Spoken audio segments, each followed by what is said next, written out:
So yes, so you've been to see Alien Romulus. I have indeed. I don't know how many Alien films there's been. It's like 9 of them or 8 of them or something like that. I did have them all listed.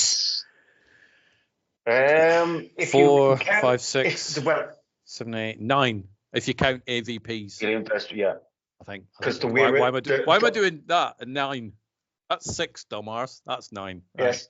So the order that people, if I know people have been looking for timelines and stuff like that, if you ignore the Alien versus Predator films, Alien versus Predator and Requiem, because they're set on modern day Earth, so just ignore those 2 films. They're not part of the canon itself, but just push them to one side. The order that you need to actually watch the entire series, if you want to do it this way, is Prometheus is first, then it's Alien Covenant, then it's Alien, then it's Alien Romulus, then it's Aliens, Alien 3, Resurrection. Yeah. That's the order itself, because Resurrection is actually set around about 200 years after Alien 3. But yeah, that's the order, because I had a couple of friends that they want to go to the cinema and they went, oh, so I've got to go back and watch Alien Covenant or whatever. I went, nope, if you've seen Alien, then you're fine. You just need to actually watch Alien and then watch this, because this is set about 20 years after what happens in Alien. Could you go and watch? Because I know one person that went to see it, they'd never seen an Alien film before. Do you think it would make sense if nobody's ever seen any of the? I mean, why they've never seen Alien before? Get a grip, go watch that first because it's a classic. But it would make sense watching Romulus. Yes, I'm not. There is a spoiler that I could give away, but I'm not going to share it. But yes, because unlike with, say, if you saw Alien, if there was Alien, Aliens, Alien 3 and Alien Resurrection out, and or Alien Resurrection was just about to come out, and you said, would I be fine going seeing Alien Resurrection, not seeing Aliens, or Alien 3? Then I would have said no. Right. You have to see Alien, Aliens, and Alien 3 because it has the main protagonist in it in all 3. So Sigourney Weaver's Ripley. Yeah. This does not feature Sigourney Weaver's Ripley. So, for example, or any of the characters from Alien, Covenant, or Prometheus. Yeah. So it doesn't feature any of them. It's set between Alien and Aliens, so you're fine. If you've never seen an Alien film before, which you should, idiots. Oh, God, in that case, I would say go watch Alien. It's not a very long film anyway. Please watch the director's cut. Do you prefer the director? Because we're going to do this whole section. It'll just be chatting the Alien franchise. I love the fact that the Blu-ray set I've got's got multiple versions, well, 2 versions of every single film in the box set. And I don't dislike one more than the other, but I never really, with Aliens, the director's cut, it's a lot better. You're like, this is a lot better because we've got 17 minutes extra. It's great. With Alien, you're like, I could happily watch the theatrical version or the director's cut. I don't really care which. It doesn't really add to me tons. Obviously, you got the Tom Skerritt with the grenade scene and stuff, which is probably the most memorable one. But why do you put the director's cut over the original version? But the way I see it, that is, if you come into the franchise afresh, then do watch the director's cut, because we've seen the Alien franchise. We've seen Alien, Aliens, Alien 3. Maybe seen potentially Alien Resurrection before we even knew, or the director's cut versions of Alien, Aliens, and Alien 3 was actually ever released. Yeah. So we had seen the normal theatrical cut when it was shown on television. It was always shown in the theatrical form. It was never shown in the director's cut form. So we had already seen it's in its original form. It's just we've watched the director's cuts when we've managed to get the limited edition Blu-rays or DVDs or something like that. So for first-time viewers, I recommend just watching the director's cut, because it does have those extra bits and bobs in it that might not, to ourselves, add too much to it, unlike with Aliens and Alien 3. But for somebody who's coming to refresh to the series, you might as well just start with the director's cuts of each one of the films itself. Yeah. So that's the reason why I recommend the director's cuts over the standard version. I sort of agree with you with Alien, the fact that you don't have to, but that's coming from our point of view. But for newbies, I recommend the director's cut first. Okay. Yep. And if nobody's seen Alien, come on, give me a break. So, if there's a list of best films ever, Alien does go on my list. Yep. Easily. And Aliens. Such a good film. Yep. I mean, we'll get into which is the best one. I want to try and get some sort of ranking of a lot of these films in this episode as well. But an Alien versus Aliens is always a tricky one because they're very different films, both great films. But which one's the best is another topic. So let's get back onto Romulus. Yeah. So the basic premise of Romulus is remember the scene in Aliens in the director's cut. Back onto the director's cut, where we see a couple of kids cycling around on LV426, just in the little go-kart kind of things. They're getting in the way of a few people. They're causing a tiny little bit of havoc.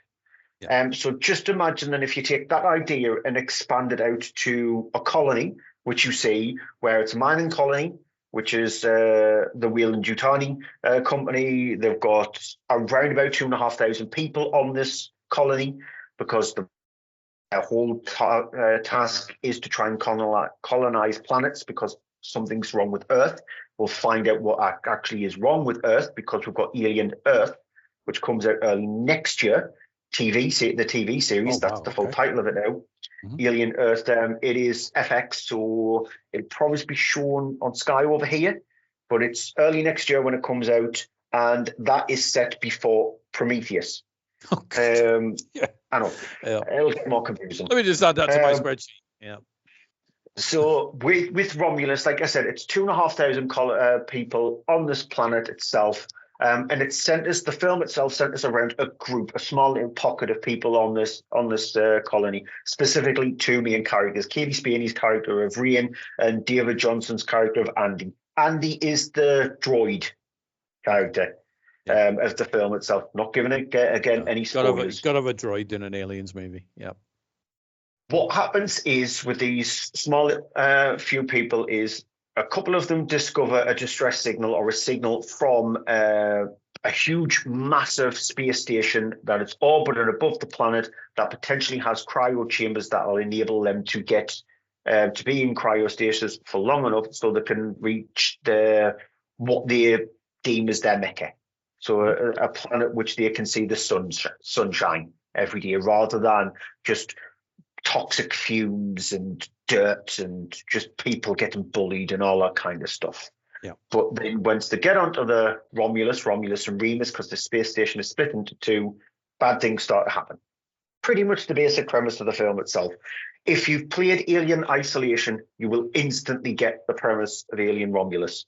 Right. Because there is a scene, and again, this is not a spoiler because it's such a throwaway kind of scene, very similar to if you watch the Warcraft film. There's a scene around about 10 minutes into the film itself when you get to the swamps and you hear the Murloc. Make that strange, squeaky kind of noise. If you know World of Warcraft and you know the Murloc sound, it's sort of like one of those kind of films, I think that me and around about 3 other people in the cinema, when I saw the Warcraft movie, laughed at because we understood what it is. Yeah. In this, there's a scene where you've got the little ship that's come up from the planet itself with these people on. It's docked with the Romulus. And, have you played Alien Isolation? I've played some of it, so enough to know. The save mechanism. The save mechanism in Alien Isolation, where you've got to stick this key card into this lock. You've got to pull down this handle twice for you to actually save. The mechanism for them to be able to get into the Romulus is that. Right. It's a bright yellow handle. They literally have to pull it down. They literally pull it down twice. And then, the vent shafts in Alien Isolation as well, where they just open up. Yeah. That's exactly what happens. There's sort of like a vent shaft and it opens up. And then the first thing for them to get, the main part of it is they have to crawl through this very tight duct. And that scene there, it's only about 3 minutes long, but I had such a big smile on my face when that scene was there, because I was going, Fede Alvarez has played the video games. He knows the video game of Alien Isolation. This is sort of like a little nod for the video game players in the audience. I think I might have been the only person who got it. I'm hoping the people behind me got it because they sound like they did. But that little thing there sort of like encapsulated my thought of Romulus. Even though the film itself is not the best Alien film, there are little elements inside the film where it's sort of like little Easter eggs for people who know the series. Yet there is a hell of a lot more in there where it is that if you're completely fresh to the series itself, Like it adds its own rules to it, like with the face huggers. It adds its own little rule in regards to the face huggers where you discover something about them that you didn't know. Like you've getting hints of it in previous Alien films, but you didn't know about it. Also, there is very few scenes where actually there is no scenes where you see the alien pods. So you know when the facehuggers actually stay inside the pods, there is none of them. Again, this is not a spoiler because it's in the trailer. There is a scene where they're in the cryo chambers inside the Romulus. They're trying to get the tubes out, and they get locked in a room. And the facehuggers drop in the water and chase after them. They're sort of like in little sort of like pouches of sorts that when the heat gets up to a certain level, that's how they drop in the water. And so you see more of that than you do with the pods. The eggs, yeah. So there are things like that where you think you know everything in regards to maybe it's the standard xenomorph or the facehuggers or other things. But Fede Alvarez adds his own little thing to it, going, well, you didn't know this. Or you didn't know this about how these weapons work or how these computers work. Or, for example, you look at the computer screens in Alien, and well, specifically Alien, it looks like an old Commodore 64. Yeah, it does, yeah. They do exactly the same kind of keyboards and things like that in this, and the exact same kind of monitors with the green scan lines and all that kind of stuff in this as well. And so as an Alien fan, I just sort of like appreciated that. Yeah. There are parts of the film which is ropey. It does get a bit ropey itself.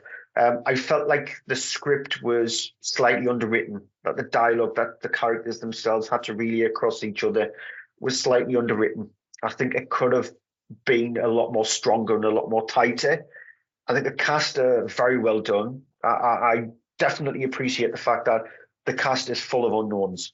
Yeah. Which, pat on the back to Fede Alvarez for that, because I don't think it would have worked because the annoying thing about Prometheus and Alien Covenant is, we'll get a Michael Fassbender or we'll get a Noomi Rapace, people know who they are. It's nice to have the film where you pretty much, the biggest star is Kaylee Spinney. Do people know who she is? Probably not. No. And then the rest of the cast is David Johnson, Archie Reno, Isabel Merced, Spike Fern, Alien Wu. And so you don't know who any of them are. And it's really nice to have that. All bets are off then, aren't they? If you see like a Michael Fassbender, you're like, well, he's probably not going to be in it for the first 5 minutes and then get killed off. But if you put a cast of unknowns, you don't know who's going to get face hugged.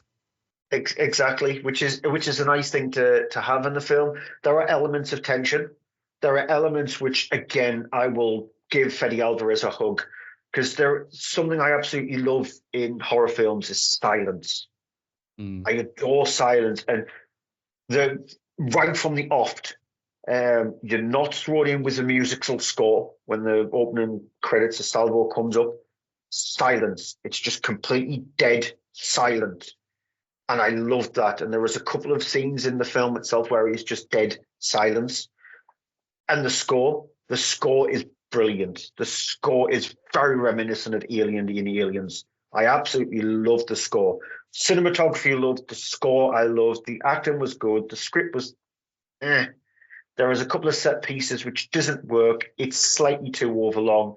The end 15 minutes is the typical problem that was with Prometheus. So it has a few little missteps, but overall I was very happy with this one, considering that previous film, Covenant, was an absolute pants.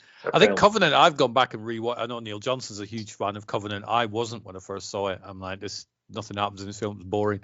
I've been back and rewatched it, and it's not bad. It's probably the weakest of the Alien films in my list or whatever. It looks beautiful, but beyond that, I'm just like, I don't really feel the need to rewatch Covenant every 6 months in the same way I'd rewatch Ridley's Alien or Cameron's Aliens or Fincher's Alien 3.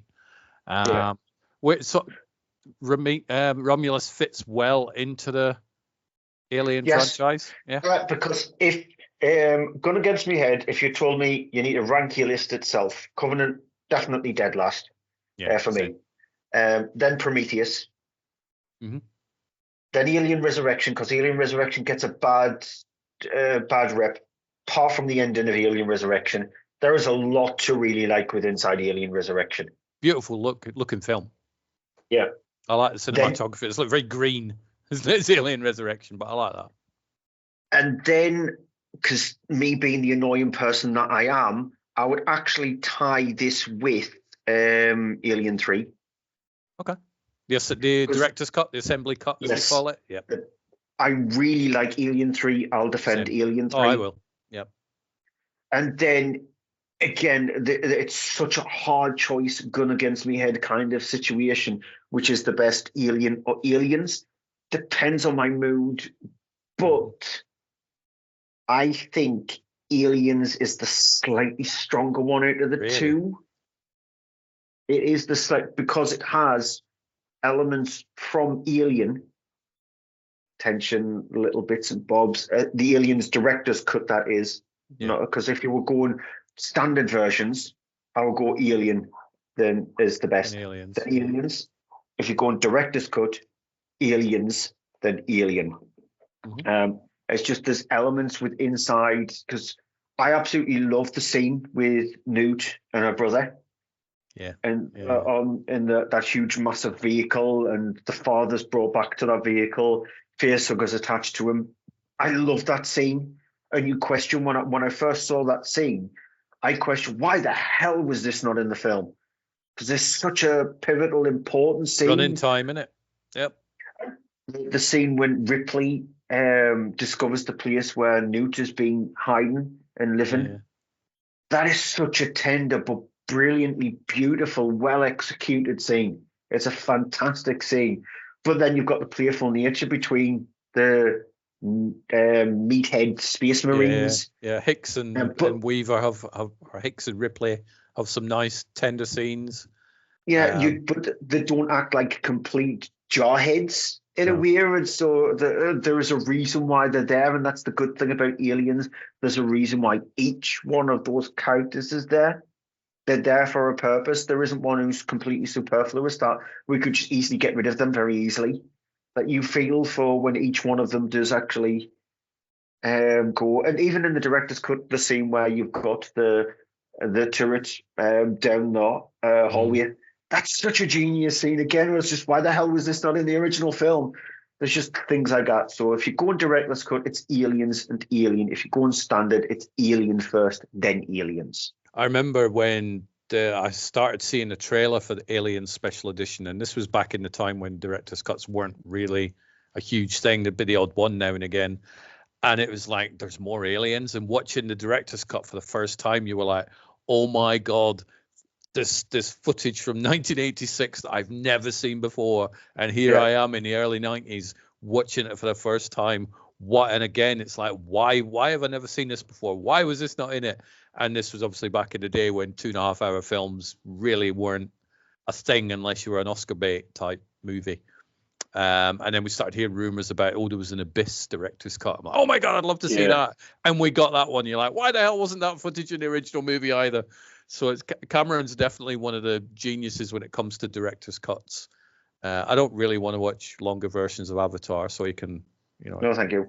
They do exist. I've seen one of those, but There was a documentary that was released, I think it was last month, and you can only buy it on Blu-ray and DVD, but you can only buy it off the website as well. And it's a 5 hour, just over 5.5 hour documentary in regards to the making of Aliens. Yeah, Aliens Expanded, isn't it? It's called. Yeah. You get all the everybody involved in it, and you hear all the turmoil and the fact that how Cameron got on with his crew, and the fact that he didn't get on with his crew, and all that kind of stuff. And it's like that Never Sleep Again documentary about Nightmare on Elm Street. It's on for like over 4 hours. I really want that DVD. I haven't bought a DVD or Blu-ray in absolutely forever, and I want a copy of it. That will come out. I will get it, so I'll make sure you get access to that. But yeah, because they're the guys that did like In Search of Darkness and In Search of Horror and all that sort of stuff. Yes. So they do. I mean, looking at the price of the Blu-ray, I'm like, that's way out of my budget. It's like silly prices, but they do end up putting it somewhere where it can be got. So be patient. Yeah, right. will come I out. really do want to watch it because I will definitely sit down and watch the full 5 hours because I did that with Never Sleep Again. I watched the entirety in one go. I didn't chop it up into little pieces. I did the same with the Camp Crystal one, the Friday 13th. That was like stupidly long, and the Hellraiser one, which was, I don't know how many hours that was, but that was a long documentary as well. So. I even did it when Jake West sent us the DVDs with the band films. I know there were just a lot of them was just trailers, but I even just sat down and watched the entirety in just one go. Yeah. That if it's something that I'm passionate about, because the Alien franchise, I will, no matter what, I will go to see it. I don't watch TV programs, but Alien Earth, when that's on, I am guaranteed to watch it. 100% going to watch it. Just because I love the Alien franchise. I love it. Covenant, there is a couple of bits and bobs in it, which it's fine, but yeah, I would still watch a film even of that quality. I'll still go to the cinema to see it. And I'm hoping that they give Fede Alvarez another chance to do another Alien film because he's done such a fantastic job with this. So he's crafted, from what I've heard, he's crafted atmosphere wonderfully. So not necessarily when things are going on, but when there's nothing going on, the audience, from what I've seen, a few people have been like, you're still on the edge of your seat, even though nothing's actually happening for these few minutes or seconds or whatever. The atmosphere comes off the screen into the auditorium. Because he can do that. You look at his Evil Dead remake. It's a good remake. It's a dumb remake because the characters in it are even more dumber than the ones in Evil Dead 2.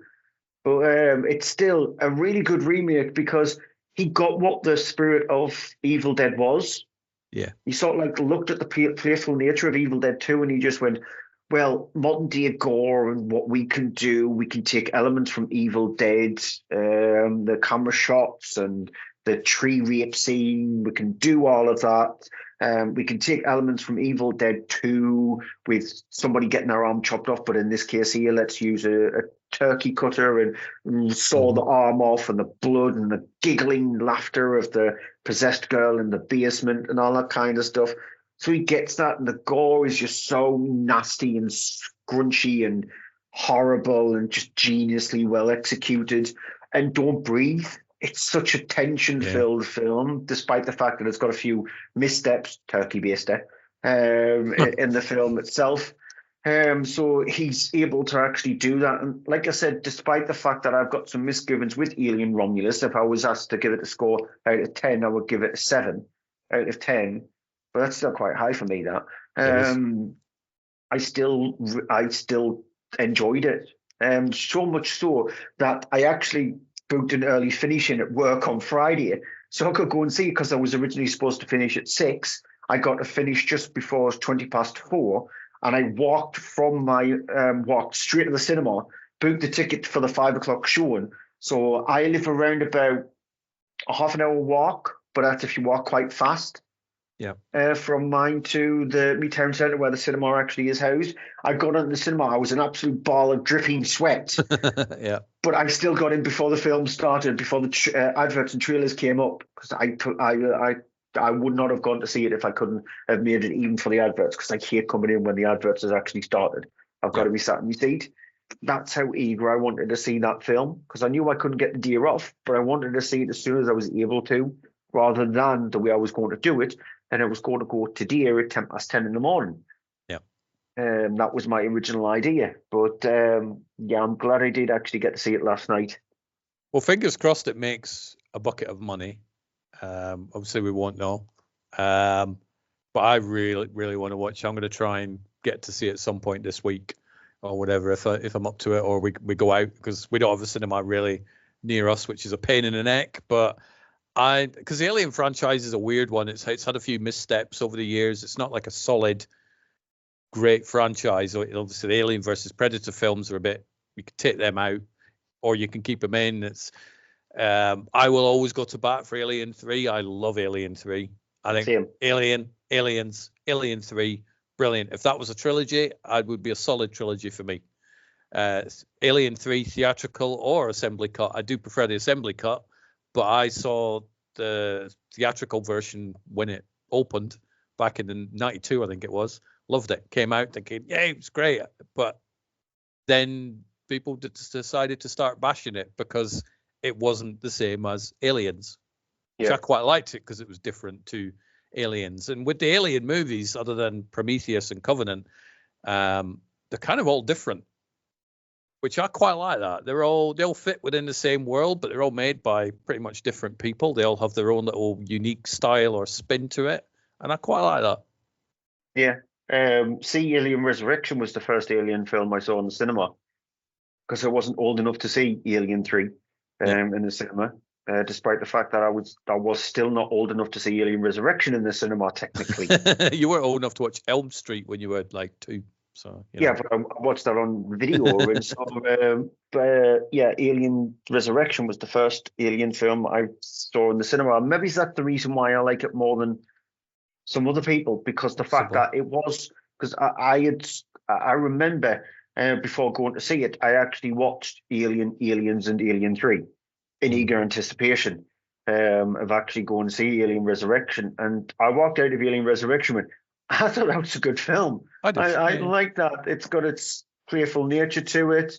Winona Ryder she was stoic, but she showed that there was little elements of emotion into it. I felt like the character of Ripley felt more like a droid than Winona Ryder's character. Just Ron Perlman, he's sort of like aggressive, sort of like machismo kind of character. I thought he was actually really good in it. Just the scene when they're getting chased by the alien, when it dragged us down into the water, and so there was a little bit of tension in regards to that, because you're thinking, well, why is Winona Ryder's character not helping them with this? And then eventually at the end, she does. The basketball scene as well, where they're playfully playing around in regards to it. And you had that scene when the alien was about to be sucked out the little hole in the window, and it was heartbreaking. I'm like, oh, I actually felt sympathy for the alien, because it does this one glance at Sigourney going, why are you allowing this? I'm gonna die. And it was like, oh, felt sympathy for an alien. Makes no sense.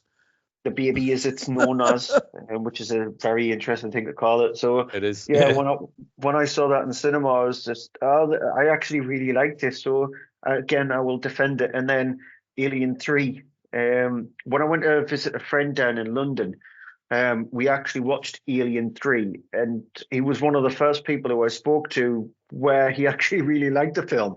But pretty much everybody else who I've spoken to prior to him didn't like Alien 3, and I'm thinking, I love Alien 3. Have you seen the same film as me? Because I know that they do a few little things, like at the start of the film, where we discover what actually has happened to the rest of the crew of the aliens. Is oh, come on, that's a slight cop-out. But the way the film plays through the fragile nature of Ripley in Alien 3, the fact that she feels more as a prisoner, I know, no pun intended, because she's on a prison, but she feels more of a prisoner in the area where she is, because she's not as strong as she was in Aliens. Like she was this sort of like recluse kind of character in the first one, the kind of character you didn't think that the movie itself was centered around her, that she was the main protagonist of it, to building up so much, again, that machismo word, the sort of like aggressive nature that she had in Aliens. The ability to be able to actually protect Newt, for example, after you obviously seen the director's cut and she's at the hologram area and discovered what happened to her daughter, treating Newt as her daughter, and the protective nature that she wanted to do, very much similar to the alien queen wanting to protect her own xenomorphs. And she had this aggressive kind of, I'll do whatever it takes to protect Newt. And then in Alien 3, for that to be completely ripped away from her.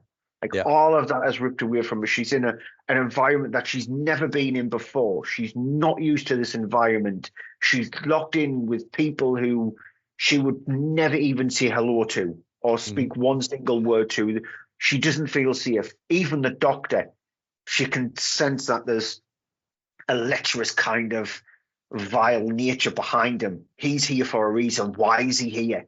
And so there's nobody there to sort of like protect her or be with her. I thought that was a good way to treat her character.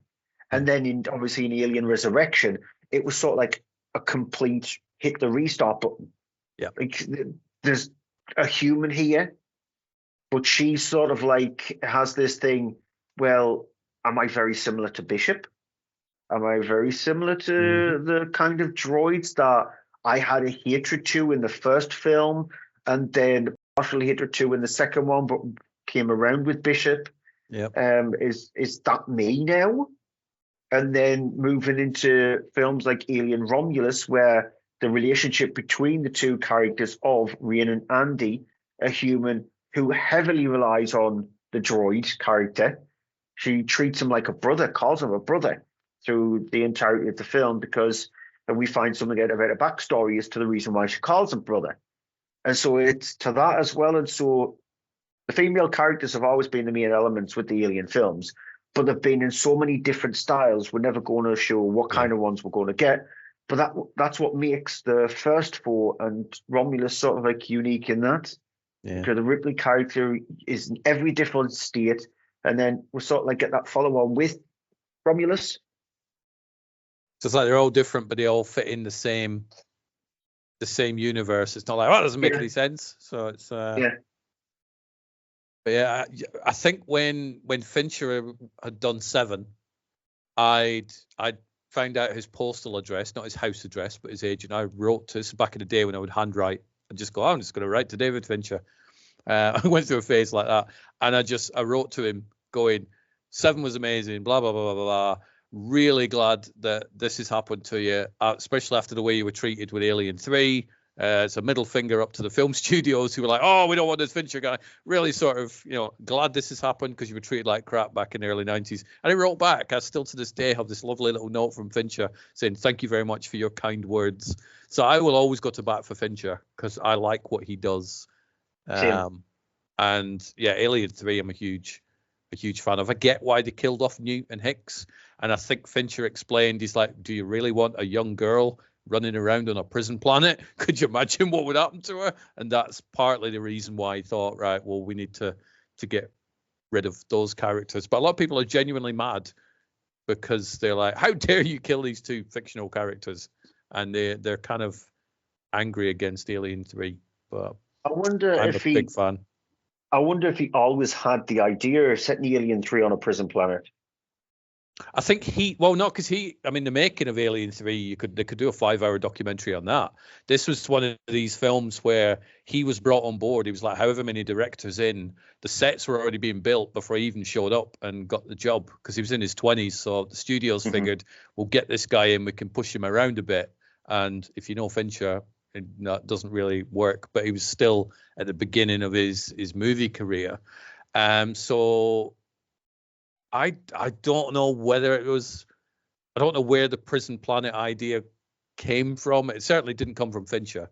It just came because at one point, I think it was Vincent Ward who was doing it was set on a wooden planet, like a big Noah's Ark type thing floating in space. And there was going to be monks.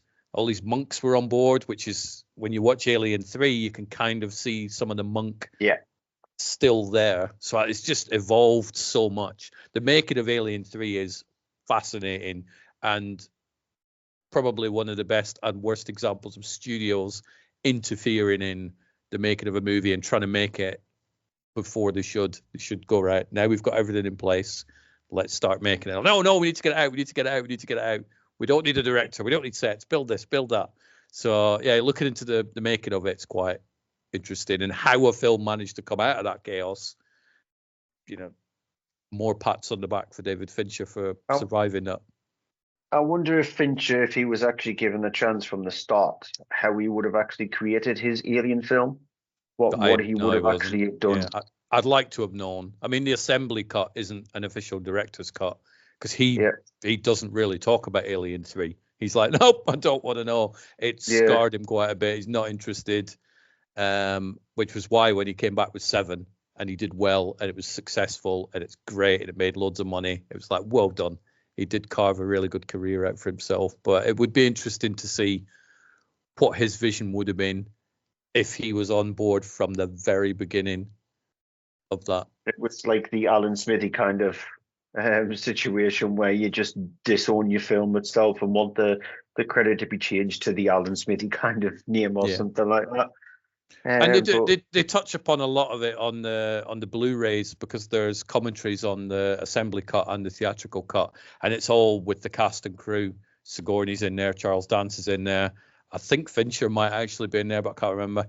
And they do touch upon the chaos, and everybody supported Fincher, so it wasn't like everybody was against him. The studio were, but all the cast and crew just loved Fincher, and they really tried to support him at every way possible, which is quite nice. But it's always the studio kind of thing, very similar to like Event Horizon. Yeah, like that film, what would it have been if Paul W.S. Anderson was able to actually do his full vision of Event Horizon?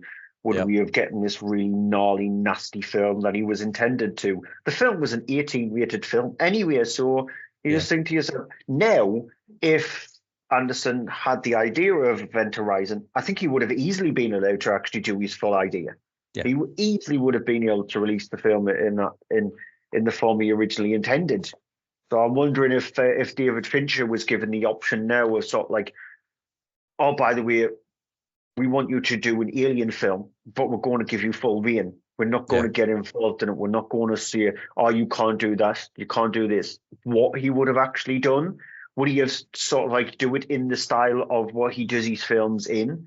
Very sort of like typically slow burn kind of movies. The pace is it's methodical pacing. Would he have done it like that? Would he have potentially have done it very similar to what we had seen in the past in the Aliens kind of oeuvre? How would he have actually created? But they're just if questions and annoying ones where fans of the series would just think to ourselves, oh, it would have been so nice. And then annoyingly, you get awful Joss Whedon involved with this franchise. you do. Resurrection. You do. But you watch the assembly cut of Alien 3 and then you watch the theatrical one. It's not just like extra footage you get. There's all re-edits and alternate aliens in it. And alternate footage which was shot in your neck of the woods up that part of the country, wasn't it? I remember them filming up there. So it's an interesting version to watch. It's just a night and day kind of situation. It's not like adding an extra 7 minutes of footage. Well, it's not like Aliens, is it? Aliens has got 17 minutes worth of extra footage throughout, but there's no alternate footage. It's just like you get extra bits threaded in. The assembly cut of Alien 3 is like, well, that's a different alien, and it's not born from a dog; it's born from a cow, and all this sort of stuff. So it's nice to have both versions available to watch. It is whichever one. That's the other good thing about Aliens is those elements, those parts that was cut from it, they fit so perfectly with inside the film.